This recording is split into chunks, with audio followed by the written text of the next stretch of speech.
상상해보세요.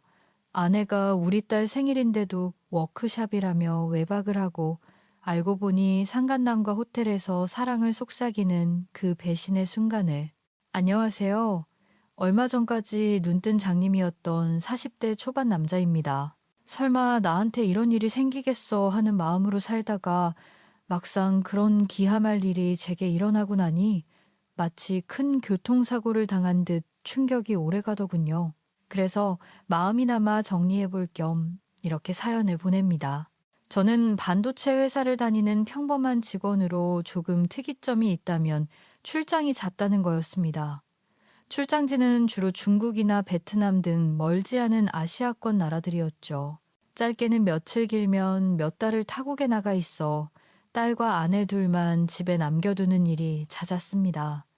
아내에겐 제 일이 오히려 독이 되었던 것 같더군요. 거의 모든 시간 혼자서 독박 휴가를 하다 보니 아이를 낳은 후 얼마 되지 않아 우울증이 찾아온 것이죠. 아내분께선 외향적이고 여자인 자신으로서의 정체성이 강하신 분입니다. 출산 후 집에서 육아만 하는 자신의 삶이 망가져가고 있다고 여기고 있어요. 아내분 같은 여성은 집에만 있으면 우울증이 더 악화될 가능성이 큽니다. 남편분께서 아내분을 많이 도와주셔야 합니다. 2살배기 소연이를 옆에 방치해둔 채 하루 종일 멍하니 창밖만 바라보는 아내를 보다 못한 제가 정신건강의학과 병원에 데려갔을 때 의사가 저를 따로 불러 넌지시한 말이었습니다. 저는 그날 집으로 돌아와 아내와 많은 대화를 나누었죠. 아내는 소연이를 낳기 전처럼 밖으로 일을 다니고 싶다고 이야기했습니다. 저는 고민 끝에 아내와 맞벌이를 하기로 결정을 했어요. 그리고 아직 어린 소연이를 차로 20분 거리에서 혼자 사시던 저희 어머니에게 부탁드리기로 했고요. 어머니는 10여 년 전 아버지가 암으로 돌아가신 이후, 즉 혼자 지내고 계셨거든요. 그렇게 저희 어머니는 평일에는 저희 집에서 생활하시게 되었고 주말에는 다시 본래 집으로 돌아가시는 생활을 반복하게 되었습니다. 처음엔 어머니에게 월에 200만 원씩 보내드렸어요. 하지만 어머니는 도로 절반인 100만 원씩을 매번 돌려보내시더군요. 어머니 왜 자꾸 돈을 절반이나 다시 돌려보내세요? 가뜩이나 더 못 드려서 죄송한 마당인데 제발 그러지 마세요. 예, 내가 돈이 없어서 소연이를 봐주는 줄 아니? 친정이 뭔 우리 며느리성의 나라도 친엄마처럼 돕고 싶어서 그런다. 그래도 오며 가며 차비랑 내가 알아서 소연이 간식거리 정도는 사야 하니 절반은 받는 거야. 괜히네 엄마. 돈 때문에 아들 집안일 봐주는 치사한 애미 만들지 말거라. 오히려 저렇게 말씀해 주시는 어머니에게 저는 반드시 나중에 곱절로 잘하겠다고 다짐 또 다짐을 했죠. 한편 수연이를 낳기 전 일하던 백화점 명품 매장에 다시 취업한 아내는 점차 본래의 생기를 되찾아갔습니다.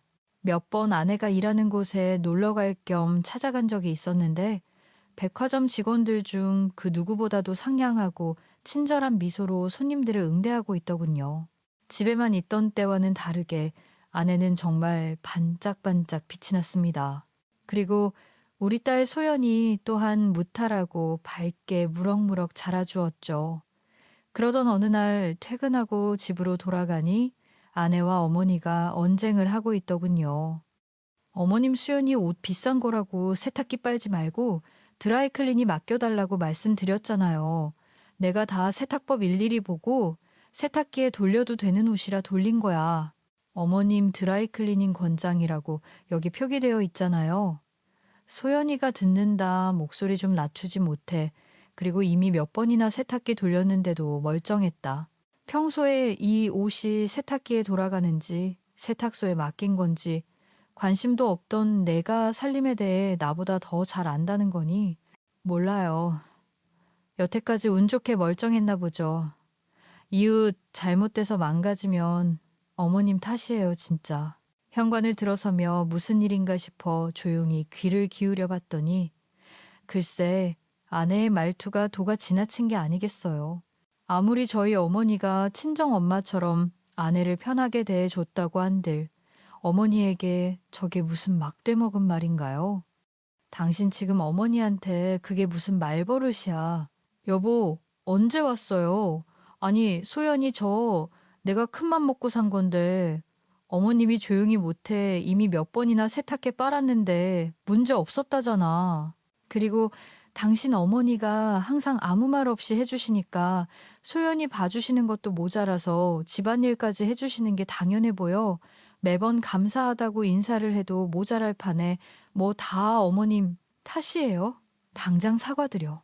됐다 됐어. 얘가 일하고 와서 피곤하다 보면 예민해질 수도 있는 거지. 너는 언제 와서 듣고 괜히 난리니. 어머니, 그래도 이 사람이 잘못한 건 잘못했다고 이야기해줘야죠. 당신 뭐해? 얼른 어머니한테 사과드리라니까. 죄송해요. 어머님, 말씀대로 제가 일하고 왔더니 피곤해서 예민하게 말했나 봐요.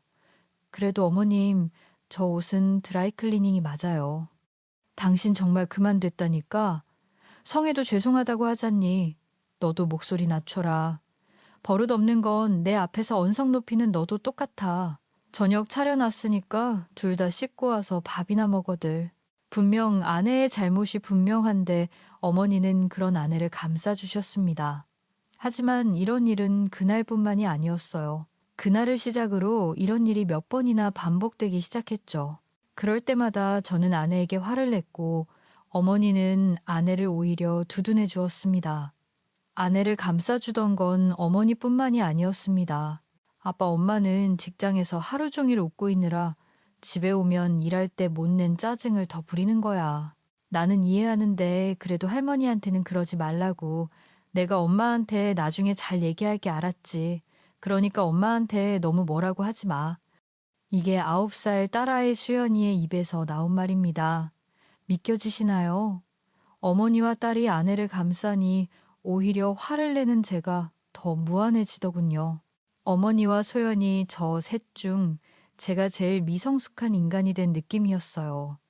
그래서 저도 언젠가부터 그냥 아내를 이해하기로 했습니다. 가끔 철없는 막내딸처럼 어머니에게 투정을 부릴 뿐이지 나쁜 사람은 아니었으니까요.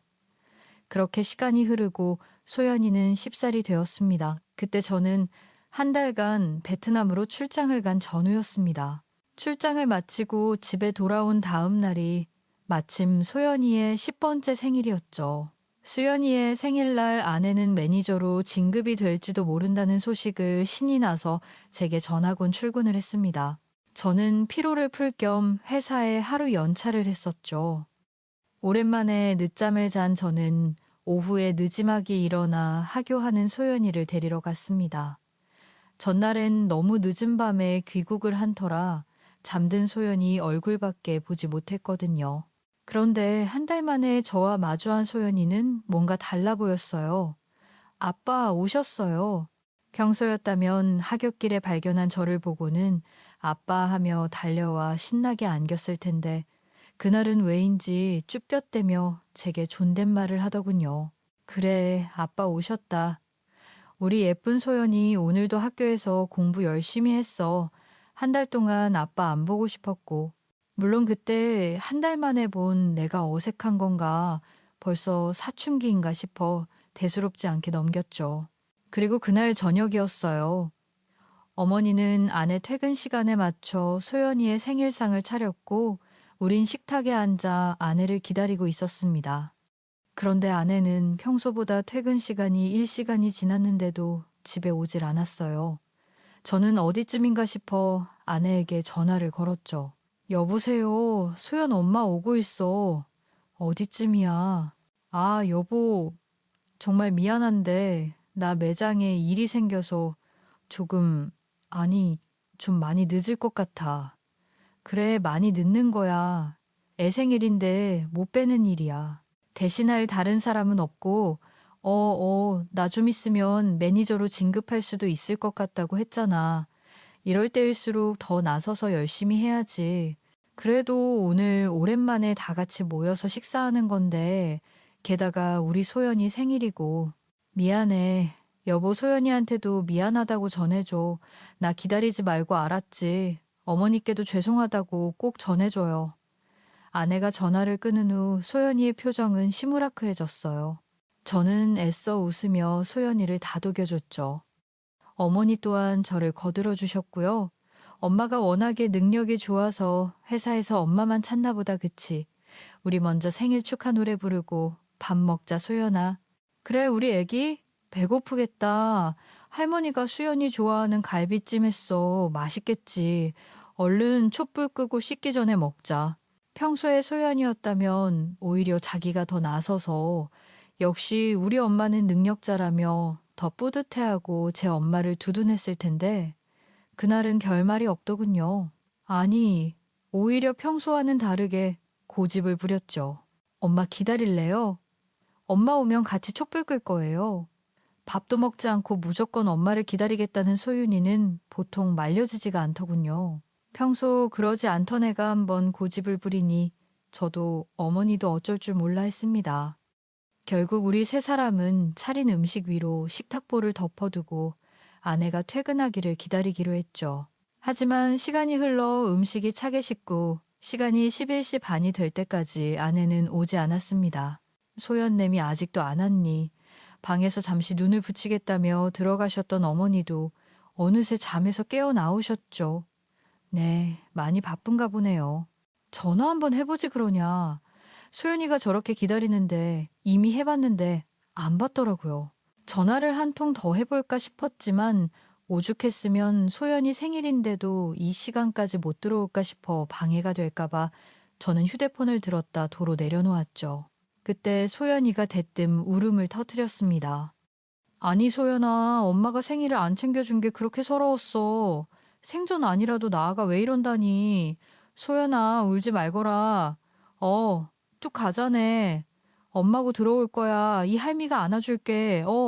아니, 도대체 그 어른스럽고 의젓하던 애가 오늘따라 왜 이러는 건지 도통 알 수가 없었죠. 저와 어머니는 영문도 모르고 우는 소연이를 달래느라 진땀을 뺐습니다. 그렇게 15분이 지나고서야 그제야 진정이 되는지 수연이 울음소리가 잦아들더군요. 아빠 할머니 내가 비밀 하나 알려드릴까요? 이거 듣고 저 미워하시면 안 돼요. 알았죠? 비밀, 무슨 비밀 말이냐. 소연이 네가 이 할머니한테 비밀도 있었어. 어머니와 저는 어리둥절한 시선을 주고받았죠. 그러거나 말거나 소연이는 저와 어머니에게 재차 다짐을 받았습니다. 저 미워하지 않겠다고 약속해요. 얼른요. 그래 알겠어. 아빠랑 할머니가 널 왜 미워해. 소연아, 네가 어떤 말을 하더라도 그런 일은 세상에 없어. 아빠랑 할머니가 널 얼마나 사랑하는데. 그래, 아가, 그런 소리 하면 못 써 약속할 테니 그 비밀이라는 게 뭔지 얼른 말해보려미 할미 궁금해 죽겠다. 우리 두 사람의 확답을 받자 수연이는 망설이다가 자신의 핸드폰을 만지작거리더군요. 그리고 징하며 이내 제 핸드폰에 진동이 울렸습니다. 제가 보낸 거예요, 문자. 소연이는 자신이 보낸 문자라며 제게 확인해보라고 말했죠. 제가 문자 메시지 창을 열자 어머니도 고개를 빼꼼 내밀고는 제 휴대폰 화면을 함께 들여다보시더군요. 그런데 소연이가 보낸 문자는 뭐라말로 형언할 수 없는 충격적인 내용을 담고 있었어요. 컥하고 얼마나 숨이 턱 막혔던지 저는 순간 제 숨이 너무 놀란 나머지 멋져버리고만 줄 알았어요. 어머니 또한 아니 이게 다 뭐냐 하고 말조차 제대로 내뱉지 못하고 더듬으며 기함을 했습니다. 정말이지 지금도 그때를 떠올리면 다시금 심장이 쿵 하고 내려앉는 것 같아요. 그만큼 그 문자는 그때까지 제 인생을 송두리째 바꿔놓을 만큼의 파장력을 가지고 있었습니다. 그게 뭐였냐면 말이죠. 그건 한 메신저 대화방의 캡처 사진이었어요. 대화 상대 이름은 김정훈이라고 되어 있더군요. 자기 조심히 들어가요. 성혜 씨도요. 어제 당신이 밥 먹는 모습이 너무 예뻐서 나도 모르게 사진을 찍어버렸지 뭐예요. 이거 봐요. 예쁘죠? 진짜 팔불출. 이런 거 찍었다가 자기 와이프가 보면 어쩌라고 그래요. 내 눈에 얼른 담고 지우면 되죠. 잘 자요. 이 역겨운 대화 내용에 써 있는 이름 들으셨나요? 성혜 씨, 한성혜, 바로 제 아내, 메신저 대화창이었습니다. 혹여 아니라고 부정하고 싶었지만 그 남자가 보낸 사진, 그건 바로 누가 봐도 낯선 베개를 베고 잠든 내 아내 성희 얼굴이었어요. 너, 소연이, 너 이거 어디서 났어? 며칠 전에 엄마가 씻을 때 엄마 핸드폰 가지고 놀다가 그때 봤어요. 그래서 얼른 캡처해서 제 핸드폰으로 보내놨어요. 이거 가지고 있다가 엄마한테 나중에 물어보려고 했는데 못 물어봤어요. 뭐라고 그리고 아빠, 엄마 무서워요. 내 앞에 있는 사람이 내 아빠인데 그 아저씨 뭐예요? 그 아저씨가 제 진짜 아빠인 거예요. 아님 지금 내 앞에 있는 사람이 아빠인 거예요. 저 너무 헷갈려요. 전 충격을 받았습니다. 이제 10살밖에 안 되는 애에게 정신적으로 혼동을 줬다는 것과 도대체 우리 아빠가 누구냐는 소리를 듣고 전 숨이 탁탁 막힐 뻔했습니다. 수연이는 겨우 그친 울음보를 금방이라도 다시 터뜨릴 듯 다시 울먹였습니다. 도대체가 이게 무슨 상황인지 이해가 가질 않았어요. 아침까지만 해도 사랑한다고 오랜만에 만나서 너무 좋다고 출근했던 제 아내이거든요. 무려 10년 넘게 살을 맞대고 산 누구보다 믿었고, 그리고 누구보다 서로 사랑한다고 믿었던 제 아내였는데 말이죠. 어머니도 꽤나 큰 충격을 받으셨습니다. 이게 다 무슨 일이냐. 아이고, 부처님 아버지. 어머니 또한이 상황을 받아들이기 힘드신 듯 중얼중얼 하시더니 아이 바닥에 주저앉아 버리셨어요. 그럴 만도 했죠. 어머니는 아내를 정말 친딸처럼 대하고 아끼셨으니까요. 소연이는 그런 저와 어머니를 보며 더욱 겁에 질린 듯 속사포처럼 질문을 내뱉기 시작했어요. 아빠 할머니 자기 당신을 부부끼리 하는 말이라고 그랬잖아요. 그래서 엄마랑 아빠랑 여보 자기 당신 하는 거라고. 근데 엄마랑이 아저씨는 왜 자기 당신해요? 아빠 나 진짜 아빠 딸. 아니면 어떡해요. 이 아저씨가 제 아빠면 어쩌죠. 엄마가 이 아저씨한테 사랑한다고 하잖아요. 아빠 할머니 저 버리실 거 아니죠. 제가 진짜 아빠 딸이 아니어도 저 버리고 어디 갈 거 아니죠. 할머니 나 계속 할머니 손녀 해도 되는 거죠.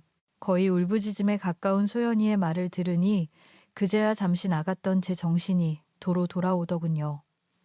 지금 제일 큰 상처를 받은 사람은 저와 어머니가 아니었던 겁니다. 바로 내 눈에 넣어도 절대 아프지 않을 것 같은 세상에서 제일 사랑하는 내 딸 소연이었던 거예요. 나이에 비해 어른스럽고 조숙했다고 하지만 수연이는 아직 10살짜리 어린애였습니다. 어른들의 말을 곧이곧대로 믿을 수 있는 순수한 아이였죠. 소연이는 아내와 상간남의 메신저 내용을 보고는 상간남이 자신의 친아버지가 아닐까 싶어 혼자 마음을 졸였던 거였어요. 저는 그날라 저에게 쭈뼛대며 어색한 존댓말을 쓰던 소연이를 떠올렸어요. 가슴이 미어졌습니다. 그런 것도 모르고 대수롭지 않게 넘겼던 제 자신이 정말이지 너무 미웠어요. 어머니 또한 뒤늦게 정신을 차리고 흥분한 소연이를 꽉 안아주셨습니다. 그리고는 결국엔 다시 울음을 터뜨린 소연이의 뒷머리를 계속해서 쓰다듬어 주셨죠. 아이고, 내 새끼, 우리 강아지. 그동안 혼자서 얼마나 마음고생이 많았을까. 아휴, 이 딱한 거이 할미한테라도 말을 하지. 누구한테 말하지도 못하고 이 착한 것이 얼마나 속으로 끙끙 앓았겠어. 할머니, 울지 마라 울지 마. 왜 네가 내 손녀가 아니야. 네가 태어났을 때부터 내 아비를 꼭 빼닮았다고. 내가 얼마나 좋아했는데. 정말요. 저 정말 할머니 손녀 맞아요. 저 정말로 아빠 딸. 맞아요. 그럼 말해 뭐해. 너는 누가 뭐래도 내. 아빠 박영현이 박쥐 가문 핏줄이야. 누가 아니라고 하거드니 할미한테 데려와라. 내가 아주 그냥 요절을 내버릴 테니까. 그러니까가 우리 아가 울지 마라. 네가 오니까 이 할미도 눈물이 난다 이 녀석아. 다행히 어머니의 말씀처럼 수연이는 정말로 제 딸이 맞았습니다. 친자 검사 따위에 쓸데없는 확인도 필요 없었어요. 왜냐고요? 소연이는 그저 옆을 지나치는 생판 모르는 사람이 봐도 제 딸이구나 할 만큼 저와 붕어빵이었거든요. 눈썹과 눈의 모양, 두툼한 콧볼 살짝 말려 올라간 입술, 끝까지 어느 한 군데도 저를 닮지 않은 데가 없었죠. 수연이의 말에 속이 많이 상하셨는지 결국 어머니도 함께 눈물을 보이시더군요. 그 모습을 보니 제 안에선 이제 분노가 치밀어 오르기 시작했어요. 인연이 감히 내 딸을 세상 어디에 이렇게 착한 애가 있다고, 이런 천사 같은 소연이를 울려 이렇게 어린애 가슴에 큰 생채길래 감히 더럽게 바람을 펴서 내 딸 눈에 눈물이 나게 만들어. 참 웃기죠. 그동안 신경조차 쓰지 않았던 아내 행적들이 아내 바람을 알게 되자 그제 의심이 되더군요. 브랜드에서 자체의 원수를 시킨답시고 너무 자주 열린 워크숍 그에 따른 아내의 잦은 외박일을 한다며 평소 연락 두절이 되는 건 예사고 계속해서 늦어지는 귀가 시간과 제가 출장에 갔을 땐 더욱 잦아지는 매장 직원들과의 회식까지. 최근 들어서는 원래도 그랬지만 평소보다 더 화려하게 꾸미고 사들이는 옷까지도 다양해졌었죠. 우리의 생활비는 뻔한데 어디선가 자꾸 사오는 명품 브랜드 옷가지들도 다 어디서 났나 했더니 다 그놈의 빌어먹을 상간남이 사줬겠구나 싶었습니다. 의심은 곧 확신으로 바뀌었죠. 저는 그날 밤 놀란 어머니와 소연이의 짐을 간단하게 싸서 어머니의 집으로 태워다 주었습니다. 어머니, 당분간만이 집에서 소연이랑 지내주세요. 수연이 학교에는 제가 말해놓을 테니 당분간 학교에 보내지 말고 어머니 집에서 소연이를 좀 돌봐주세요. 오래 걸리지 않게 할게요. 그거야 상관없다만 어쩌려고 그러니 우리 소연이 눈에 눈물 나겠으면 자기 눈엔 피눈물이 나게 해야죠. 아이고, 이게 왜 난리인지. 나도 정신이 없어. 뭐라고 말을 못하겠다. 일단 얼른 돌아가거라. 나는 소연이 좀 달래서 재워야겠다. 그렇게 어머니와 소연이를 뒤어보내고 저는 다시 집으로 돌아왔습니다. 집으로 돌아오니 그새 아내가 귀가에 씻고 욕실에서 나오고 있더군요. 어머님하고 소연이는 식탁에 음식들 다 그대로 있던데 아내는 태연하게 머리에 물기를 젖은 수건으로 닦으며 제게 물었어요. 저는 그날도 분명 아내가 그놈과 함께 있다 왔을 거라고 확신했어요. 한번 의심을 하기 시작하니 보이지 않던 것이 보인다고 아내에게선 샴푸 향과 동시에 아주 미약하게 술 냄새가 났거든요. 평소 아내를 철석같이 믿고 있던 저라면 절대 눈치채지 못했을 만큼 아주 미약하게요. 저는 딸의 생일마저 참지 못하고 짐승처럼 제 감정만 앞세워 그놈과 사랑 노름을 하다 들어온 아내가 역겨웠습니다. 그리고 사진 속 낯선 베개를 베고 자고 있던 아내의 얼굴을 떠올리니 구역질이 밀려오더군요. 참자, 지금은 참아야 해. 저는 치밀어 오르는 역겨움을 애써 삼키며 아무 일도 없었다는 듯 대답했죠. 어차피 이번 주말 내내 당신 일하잖아.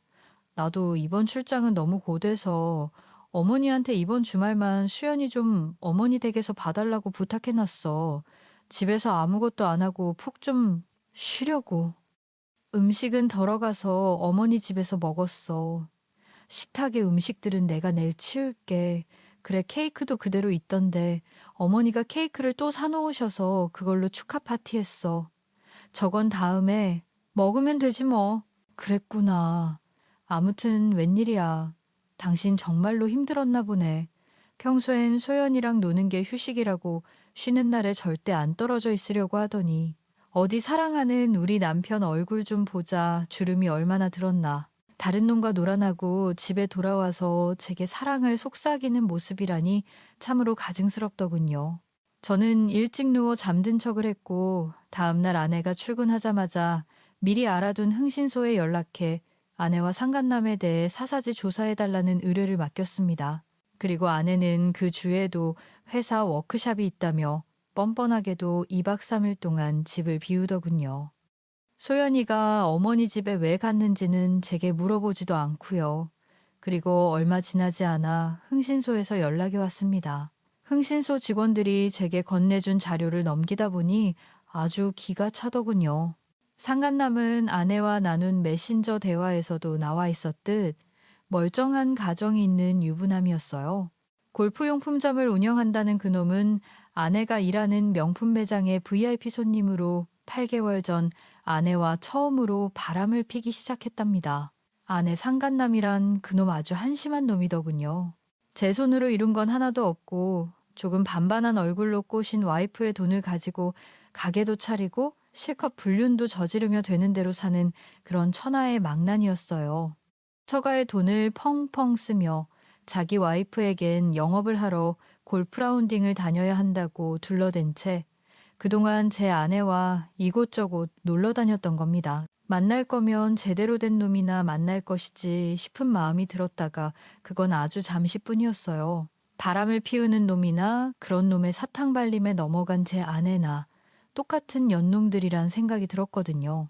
저는 흥신소 직원이 알아낸 그놈의 와이프에게 그날 바로 전화를 걸었어요. 여보세요. 안녕하세요. 안효진 씨 되시죠? 그런데요. 누구세요? 반도직입적으로 말씀드리겠습니다. 저 당신 남편 김정훈 씨와 바람 피우고 있는 한성애 씨 남편 되는 사람입니다. 뭐라고요? 누가 바람을 펴요?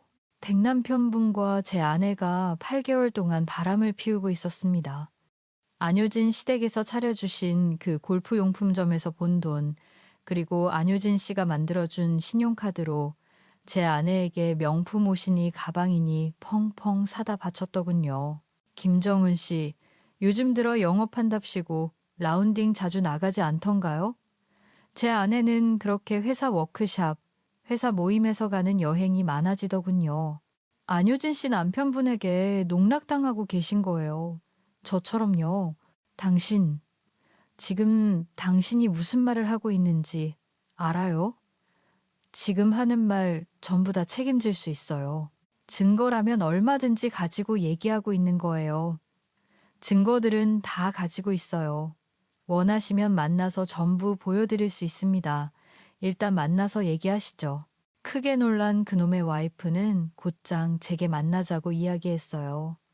그리고 근처 카페에서 만난 그녀는 제가 보여준 모든 증거들을 보자마자 부들거리며 손을 떨기 시작했죠. 그녀의 입에서는 분노에 찬 목소리가 흘러나왔습니다. 지금 이 둘 서울 호텔에서 희낙낙거리고 있다고 했죠. 네, 서울 5성구 호텔에서 신나게 호캉스를 하고 있다고 하더군요. 오늘 저녁 호텔 레스토랑 예약자 명단에도 김정훈 씨 이름이 있었어요. 앞장서요. 가죠. 지금 바로요, 네. 바로요, 당장 가요. 제가 아주 가서 개박살을 내버릴 테니까. 이를 부득부득하는 그 여자를 보니 제가 다 오금이 저리더군요. 우린 그 여자의 차를 타고 호텔 레스토랑으로 향했습니다. 레스토랑 안으로 들어가니 두년놈들은 우리에게 불륜 사실이 발각될 줄은 꿈에도 모르고 신나게 스테이크를 썰고 있더군요. 와인도 한 잔씩 하면서요. 아내의 옆자리에 가지런히 놓인 가방을 보니 눈이 참 뒤집히더군요. 그놈이 사준 가방들도 많을 텐데 하필 그날 아내 옆에 있던 가방은 작년 결혼 기념일 제가 사준 명품백이었습니다. 제가 피땀 흘려 사준 그 가방을 들고 다른 놈과 바람을 피러 호텔에 온 거예요. 제가 그년에게 달려들려던 순간이었습니다.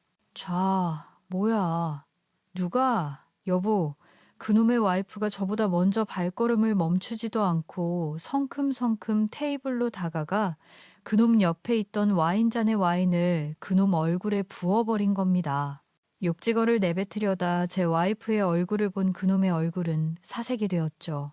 그리고 그놈의 맞은편에 앉아 가증스럽게 수줍은 미소를 걸치고 있던 제 아내 또한 저를 발견하고는 그 자리에 굳어버렸습니다. 여보, 소연 아빠 여기는 어떡해. 저는 싸늘하게 아내를 내려다봤죠. 이리저리 눈알을 굴리며 빠져나갈 궁리를 하고 있는 아내를요. 여보. 효진아, 잠깐만. 이거 좀 놔봐. 내가 잘못했어 좀. 주제도 모른 놈이 누구 덕에 호의호식하고 사는 줄도 모르고 바람을 펴 그것도 2년 한 명도 아닌 여러 년이라 놓긴 몰라. 너니 명줄이나 오늘 영원히 놓을 줄 알아 버러지 같은 놈아. 그리고 저와 아내 옆에선 이미 난장판이 벌어지고 있었어요. 그놈의 와이프는 보통이 아닌 여자였어요. 어디에서 그런 힘이 나오는지 한 손으로 그놈의 머리채를 쥐고 무악스럽게 흔들고 있더군요. 그놈은 이러지도 못하고 저러지도 못하고 나와봐 나와봐만 되풀이하며 악을 써대고 있었죠. 레스토랑 한 사람들의 이목이 우리에게로 집중되기 시작했고 아내는 창피한지 가방으로 자신의 얼굴을 가리더군요. 그리고는 제게 여보, 나가자, 나가서 얘기하자 라며 속삭였습니다. 저는 저를 붙잡은 아내의 손을 탁 쳐냈죠. 그리고 아내의 얼굴을 가린 가방을 빼앗아 지퍼를 열고 소지품을 바닥으로 모조리 쏟아내버렸어요. 여보, 뭐 하는 거야, 이거. 내가 사준 가방이잖아. 그것도 결혼 기념일 선물로 내가 준 가방을 들고 그것도 호텔로 바람을 피우러 와. 당신 가지고 있는 거, 걸치고 있는 거, 그리고 내 집에 있는 모든 것들 하나도 빠짐없이 나한테 주고 몸만 나가야 할 거야. 내가 그렇게 만들 거거든. 마음 같아선 당신 몸도 성치 않게 내보내고 싶은데 그래도 내가 당신 소연이 엄마라서 그거 하나 때문에 참는 거야. 저는 그 말을 마치고 한참 난리가 난 상간남과 그놈의 와이프 그리고 아내를 뒤로 하고 레스토랑을 빠져나오려고 했습니다. 그때 아내가 다급하게 제 팔을 붙잡았어요. 그리고 제게 애원을 하기 시작했죠. 여보, 내가 잘못했어. 미안해. 나 한 번만 봐줘. 내가 이렇게 싹싹 빌게. 저 사람이랑 만난 지 얼마 안 됐어. 정말이야. 그냥 밥만 몇 번 먹었어. 우리 매장 VIP 손님이라 집에 가서 이야기하자. 우리 소연이 봐서라도 내 얘기 한 번만 들어줘. 아내 입에서 소연이의 이름이 흘러나온 그 순간 정말 참을 수가 없더군요. 저는 손을 올려 아내 그년의 따귀를 날려버렸습니다. 얼마나 소리가 컸던지 짝소리가 레스토랑 전체를 울리더군요. 제게 처음으로 맞은 아내는 두 손으로 뺨을 부여잡고 충격받은 눈으로 저를 바라봤습니다. 야, 한성애 넌 내가 요절을 내고 싶은 거 간신히 참고 있는 거야. 알아. 너희들이 8개월 동안 붙어먹은 거 나 다 알고 왔어. 네가 어디서 감히 우리 수연이 입에 올려. 소연이는 진지가 알고 있었어. 내년이 바람 피우는 거 소연이가.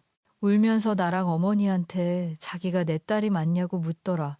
제발 자기 버리지 말아달래. 울면서 그게 어린애 입에서 나올 말이야. 남자의 눈이 뒤집힌 인연 때문에 우리 수연이가 평생 지워지지 않을 상처를 받았다고 하러 소연이 이름도 그 더러운 입에 올려봐. 그땐 그 입을 찢어버릴 테니까. 저는 그 말을 끝으로 아직까지 신나게 상간남의 머리채를 휘어잡고 있는 그놈의 와이프에게 눈짓으로 인사를 한 채 레스토랑을 나왔습니다. 제게 마찬가지로 눈인사를 한 그놈 와이프의 목소리가 제 뒤통수에 쩌렁쩌렁하게 울리더군요.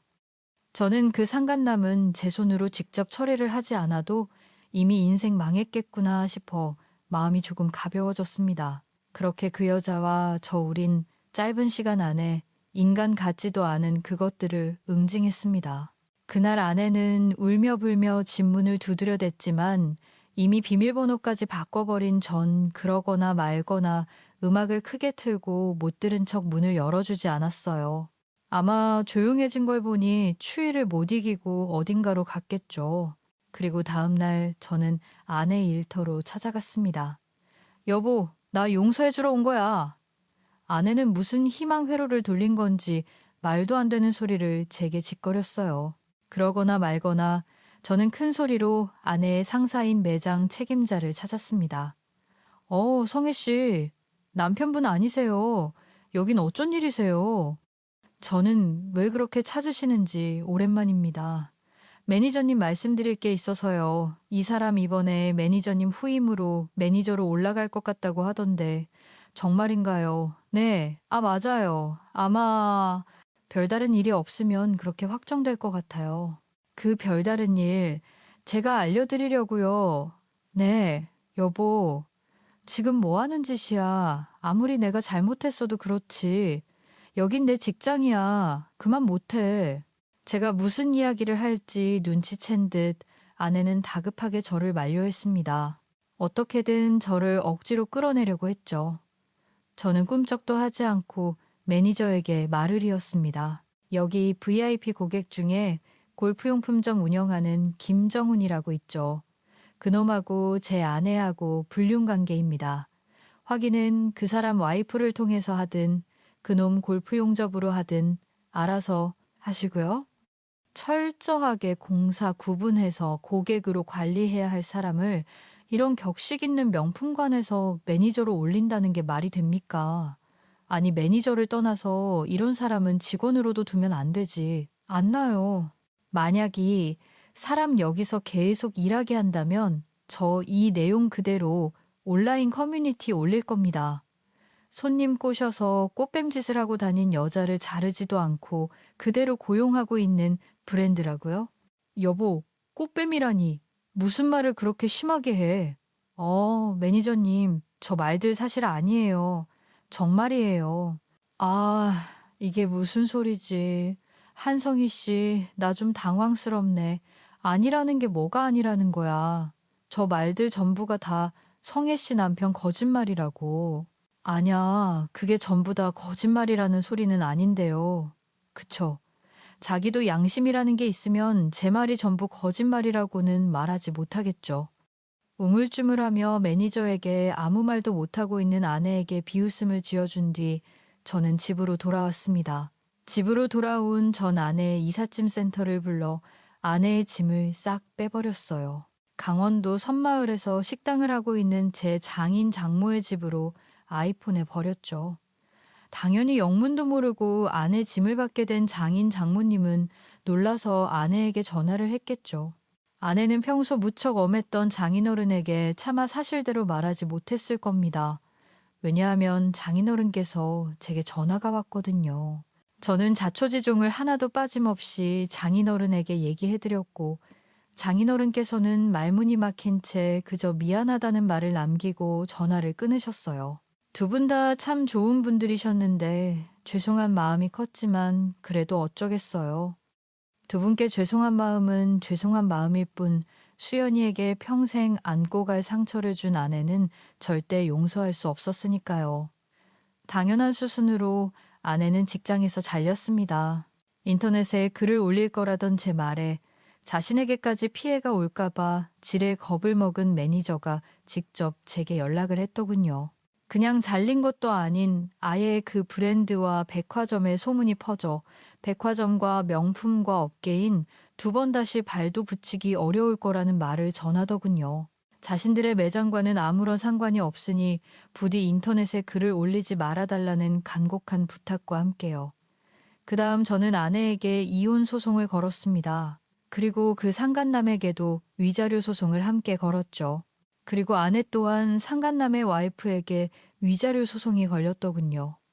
아마 저보다 훨씬 위력이 센 변호사를 그쪽에서 고용했을 테니 어마어마한 위자료를 물게 되었을 거라고 생각합니다. 처절하게 무너진 아내는 수연이와 어머니가 머물고 있는 어머니의 집으로 줄기차게 찾아왔어요. 물론 한 번도 문을 열어주지 않았지만요. 그러던 어느 날 어머니의 집 근처에서 퇴근하던 저를 무작정 기다리던 아내와 결국 마주치고 말았습니다. 여보, 소연 아빠, 잠깐만 나랑 얘기 좀 해. 난 당신이랑 할 말 없어. 소름 끼치게 내 몸에 손대지 마. 하여, 여보, 당신 우리 아빠 알잖아. 나 친정에서도 쫓겨났어. 우리 부모님이 친정집에 한 발자국이라도 들이면 나 호적에서 파버리겠대. 여보, 나 돈도 없고 매장에서도 잘린 거 알잖아. 다 당신이 그렇게 만들었잖아. 나 월세 30만 원짜리 창문도 없는 고시원에서 지내. 제발 나 진짜 죽은 듯이 살게 당신하고 소연이만 보고 살게 제발 한 번만 용서해줘. 고시원에 곰팡이도 있고 바퀴벌레도 나온단 말이야. 나 거기서 못 살아. 정말이지 끝까지 철없는 소리만 해대는 아내에게 먼지만큼 남아있던 정도 다 털리더군요. 제가 아내를 무시하고 지나치려던 그때였어요. 현관문이 열리며 수연이와 어머니가 모습을 드러내는 게 아니겠어요. 수연아, 어머님. 소연아, 왜 나왔어? 얼른 들어가, 소연아. 우리 딸 소연아. 엄마 안 보고 싶었어. 엄마 소연이가 다 아는 줄 몰랐어. 엄마한테 먼저 얘기해주지 그러지. 그랬어. 우리 딸 왜 이렇게 마른 것 같지? 엄마 보고 싶어서 밥도 안 먹고. 있는 거 아니야. 아내는 저에게서 소연이에게로 타겟을 바꾸기로 마음먹었는지 수연이에게 한껏 매달리더군요. 엄마라는 이름을 잔뜩 앞세우면서요. 그런 아내를 제가 제지하려던 찰나였습니다. 언제 들고 나왔는지 어머니가 양동이에 찬물을 받아가지고 나와 아내의 얼굴에 끼얹어 버렸어요. 아내뿐 아니라 저 또한 순간 벙쪘죠. 어머니는 항상 아내의 편에 서서 아내에게 져주시던 분이셨으니까요. 어머니는 화를 내서 내리 누르는 목소리로 엄하게 말씀하셨어요. 너 어디서 지금 우리 소연이한테 엄마 행세야. 네가 소연이 엄마로서 도대체 뭘 했는데 애를 예뻐하기만 했지. 네가 소연이 밥을 제대로 챙겨주기로 했어. 옷을 빨아서 입혔어. 주말에도 네가 힘들단 핑계로 애한테 인스턴트 음식이나 배달 음식만 먹인 거 내가 모를 줄 알았어. 내가 그래도 그동안 너를 봐준 건 네가 소연이 엄마니까.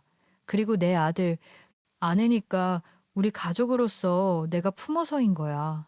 근데 너 지금 네가 뭐니? 소연이 어미라고는 입에 올리지도 못하겠고 내 아들 반려자도 아니고 내 며느리는 더더욱 아니잖니. 근데 여기가 어디라고 뻔뻔하게 찾아와 썩어 안. 꺼져. 아내는 낯선 어머니의 모습이 무서웠는지 수연이의 옷깃을 부여잡고 아이의 뒤에 숨어 벌벌 떨더군요. 정말 애엄마라는 사람이 아이 뒤에 숨어서 떠는 꼴이라니 한심하기 이를 데가 없었습니다. 저는 그런 아내를 소연이에게서 거칠게 떼어놓았죠.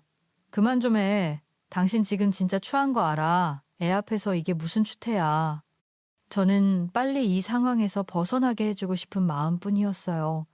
그래서 수연이와 어머니를 데리고 얼른 집으로 들어가려고 했죠. 그때 소연이가 저를 붙잡고 고개를 도리도리 내저었습니다. 그리고 제 엄마 앞으로 가서 글쎄 이렇게 말을 하더군요. 엄마, 나 엄마 하나도 안 보고 싶었어. 어차피 엄마 평소에도 집에 잘 없었잖아. 오히려 맨날 출장 다니던 아빠가 쉬는 날 내 옆에 더 많이 있어줬는걸. 나 평소처럼 할머니랑 아빠랑 잘 지내고 있어서 밥 잘 못 먹을 일도 없었어. 오히려 나 엄마 생각하면 화가 나는걸. 나한테 상처를 준 건 용서할 수 있지만 할머니랑 아빠한테까지 상처 준 엄마는 용서할 수 없어. 그래서 엄마 있지. 2번 다시 나 엄마 안 보고 싶어. 더 이상 찾아와서 아빠랑 할머니 힘들게 하지 말아요. 알았지? 이제가 나 아빠랑 할머니랑 저녁 먹어야 돼. 야무지게 촌철살인을 한 소연이는 말을 마친 후에야 저와 어머니의 손을 이끌고 집으로 들어가더군요.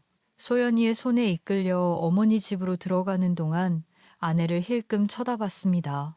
아내는 수연이의 2번 다시 보고 싶지 않다는 말에 적잖은 충격을 받았는지 그 자리에 망부석처럼 굳어 있었어요. 그 난리를 치던 사람이요. 그게 아내의 마지막 모습이었습니다. 그 뒤로 아내는 더 이상 우리를 찾아오지 않았거든요. 중요한 건 아내에게 내려진 저에게 매달 60만 원씩 양육비를 보내라는 법원의 판결까지 1년째 강간 무소식이라는 겁니다. 2손 2발 멀쩡한 사람이 아르바이트 하나 구하지 못한 것도 아닐 텐데요. 그래도 여유가 생기면 보내기 시작하겠지 싶어 마지막 남은 정으로 1년 동안 기다려줬건만 아직도 아무런 소식이 없네요. 그래서 저는 결국 아내에게 양육비 청구 소송을 다시 걸 작정입니다. 그까짓 또 60만 원 있어도 그만 없어도 그만이지만 괘씸해서 그대로 두기 싫더군요. 딸과 저를 배신한 데가 지구 끝까지 쫓아가서 청구할 생각입니다. 여기까지가 최근까지 제게 일어났던 일들입니다. 글로 이렇게 담담히 정리를 했지만 사실 이 모든 일을 겪어오며 참 마음이 힘들었어요. 어찌됐든 제가 오랫동안 부부로 살아왔던 사람이고 살을 부대끼며 살았고 제 아이의 엄마였으니까요. 얼마 전 읽던 책에서 한 스페인 속담 하나를 읽었습니다. 항상 맑으면 사막이 된다. 비가 내리고 바람이 불어야만 비옥한 땅이 된다라는 말이었죠. 제 인생에 이런 거센 폭풍과 비바람이 불었으니 제 인생 또한 전보다는 더 단단하고 비옥해졌을 거라고 저는 믿기로 했습니다. 왜 그런 말도 있잖아요. 사람을 강하게 만드는 것은 고난이 아니라 다시 일어서는 것이라고요. 저는 어떠한 풍파와 고난이 닥친다 하더라도 우리 딸 소연이를 지켜줄 겁니다. 왜냐고요? 아빠니까요. 제 사연을 들어주신 여러분의 인생에도 많은 풍파와 희노애락이 있으셨을 겁니다. 하지만 저처럼 여러분이 걸어온 길들 또한 여러분의 인생을 더욱 단단하고 비옥하게 만드는 길이었을 거라고 모두 믿고 힘을 내서 살아가셨으면 좋겠습니다. 저의 긴 사연 들어주셔서 정말 감사드립니다.